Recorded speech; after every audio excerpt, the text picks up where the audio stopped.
Have you ever been in one of those calls, the customer service calls, which I call the circle of hell, where basically you're trying to explain your point and the customer service rep just keeps going round and round saying the same things back to you and back to you.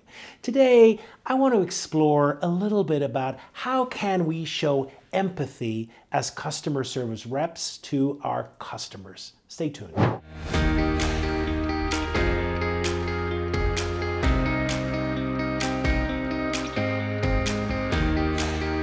When it comes to emotional intelligence, there is one skill that has been shown to far outweigh others when it comes to leadership excellence, and that skill is empathy and the ability to show empathy.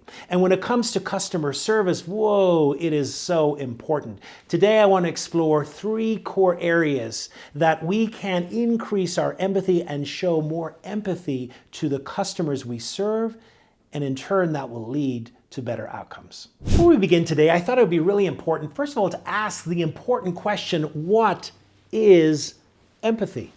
If we're going to talk about it. Well, empathy it's this ability to tune into another person. It's the ability to be aware of what they are going through, what they are thinking, what they are feeling, the emotions that are happening within them. It's the proverbial, walking in an other person's shoes, to put on their shoes, to be able to see reality from where they are walking and what they are feeling. Now, when it comes to empathy, there are 2 different types of empathy. The first empathy is cognitive empathy.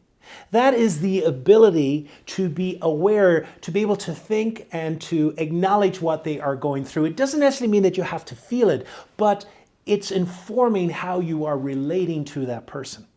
A great example of this happened to me a few weeks ago. I went to a doctor. I was in a lot of pain, and the doctor was trying to diagnose what the problem was and then give me some medication to alleviate that pain. Now, the doctor was excellent. The doctor was able to ask me questions, but then more than that, the doctor said things like, I realize this is very painful. I realize that you probably will want this pain to go quicker than might be possible. And in many ways, is a perfect example of cognitive empathy. Acknowledging, the doctor wasn't feeling the pain, but they were able to acknowledge what I was going through. The second form of empathy is emotional empathy. That is where we begin to move into the area of you actually feeling what another person is feeling. That you find in yourself some of these emotions that the other person is displaying welling up within you. And you know what? That is part of being human. Because part of the wondrous way we're made is that we can see the emotions in the other person's face at times, and we begin by mirroring those emotions, replicating those emotions, and beginning to feel what another person is feeling. And so if you've been in a situation where a person is all of a sudden very sad in front of you, they're talking about a loss that they're going through, and then you suddenly begin to feel within you a heaviness and a sadness, that is emotional empathy. So knowing those cognitive and emotional empathy definitions, then now let's explore 3 different ways that we can increase our empathy when it comes to our customers. The first way is by listening actively. Yes, active listening. Because if we've got a customer before us who's beginning to tell us their tale of woe, we need to actively engage and listen to what they're saying. Now, what are we listening for? We're listening for clues into how this experience might be impacting them. So what emotion words am I hearing? So say, for example, I'm really frustrated. I'm so angry. I'm disappointed. I'm really sad. What emotions are we hearing? Because those are clues for us in how we have to respond to that person. It is impossible for us to take away those emotions. We can't get the magic wand out and let them disappear. But what's vitally important in customer service is that we know the experience they're going through and that we're able to acknowledge those emotions. Also, when it comes to active listening, we have to show the other person that we are actively engaged in the listening process. The worst thing when we are face to face with a person And here is us telling something of great importance, a frustration or something that happened in the service. And what we're seeing in front of us is someone that's just not engaged. That just ratchets up the anger we feel or the frustration we feel.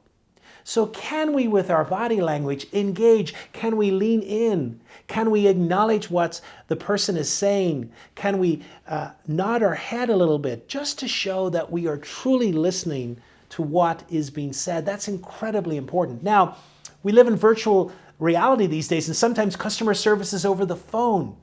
I still would argue that as a customer service agent, as someone providing customer service to another person, we have to do almost those same things as if the person is in front of us. In fact, one of the ways that I do this is to pull up a picture of the person if it's a client that I know, or if not, imagine that client in front of me. What would my posture be? How would I respond to them with my body? Am I still listening for those emotion words? Here's why that's important. Because if we are slouched over a chair listening to a person, that's going to impact our voice. It's going to impact our energy and how we show up.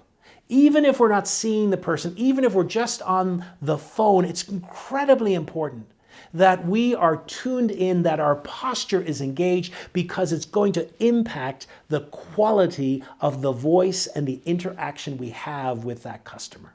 Point number 2. Let them get it all out. I was on a phone call a few weeks ago waiting for customer service. And I don't know if you've had this experience lately in 2020, but one of the first things that comes on whenever you're on the call is, due to COVID-20, we have had to make certain changes, and therefore the length of delay is longer than expected. Well, that's pretty routine now for many companies. And so what you've got to understand is that a poor person could have been waiting on the phone for 20, 30, 40 minutes before they get to talk to you. Now, imagine what's happening in those 40 minutes. They're calling for a particular reason. And then all of a sudden, they have 40 minutes to rate and stew in that problem that they're coming to you with. And so whenever you actually get a live person, it's like all this pent-up energy just comes out because they're so frustrated. Here's the trick. Don't become defensive. Acknowledge it for the humanness of what it is. Here's a person who's pent up, who's waiting, all of a sudden it's gushing out. It's kind of like the dam that's being held up, and all of a sudden it's being left open and the water rushes out. Let the person get it out. Keep listening and be engaged. And then when the person has had a chance to get it out and to cool down a little, then begin to engage with them and to focus on what is the outcome that we want to have, because that's really important. We have the problem, and it's important for the problem to be acknowledged. But then we have to move at some stage to what is the solution? How can we get over this problem? Now, we may not have the perfect solution. We may not have the answer that they're willing to do, but it's important to try and change the energy, to acknowledge the problem, but then also to look for the solution. And third and most important is try and see it through their eyes. Now, you may be saying to yourself, oh, that customer is crazy. That customer doesn't know what they're talking about. That customer is wrong. But the problem is, whenever we make those judgments, we come with this adversarial approach. And it's so much better to say, can I see the experience through their eyes? How would they interpret what is happening? And critically important is to acknowledge the experience they're having. We do not have to agree with what they're saying. We do not even have to agree with the emotions, but we do have to acknowledge. We have to acknowledge what they're feeling. We have to acknowledge their experience, and we have to engage in that. Let me show you 2 examples that I had in the last 2 months.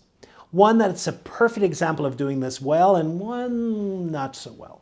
But a month ago, one of our air conditioning units went down. Yes, it went down. We needed a new compressor. And you know, if you've got air conditioning in your house, when you hear that word compressor replacement, you cringe because you know your wallet is going to be impacted enormously. Well, The air conditioning unit wasn't that old, but to add insult to injury, what we found out is that the company who installed it did not register the product.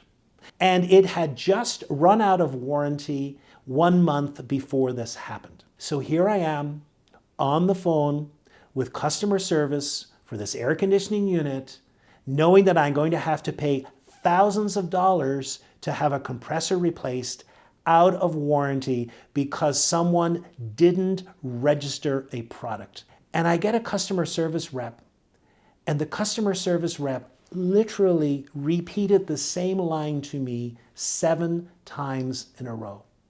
What I didn't hear in that conversation was, look, I know it is frustrating. I know you must be angry.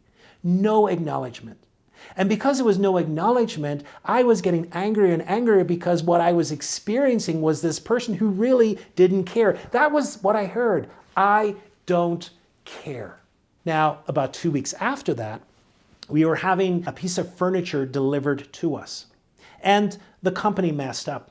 The furniture was supposed to come on Friday. We'd taken a half day off work, and so we're waiting in this window between 2 and 6, and this furniture is not coming, and it's 5:30, and the furniture's still not there. So I take it upon myself to call the customer service rep and say, look, the furniture's supposed to be coming. It's half an hour window. Is it coming or not? And she looked, and she got back to me, and she said, you know what? She said, the furniture wasn't put in the truck, and you should have been called, but you weren't.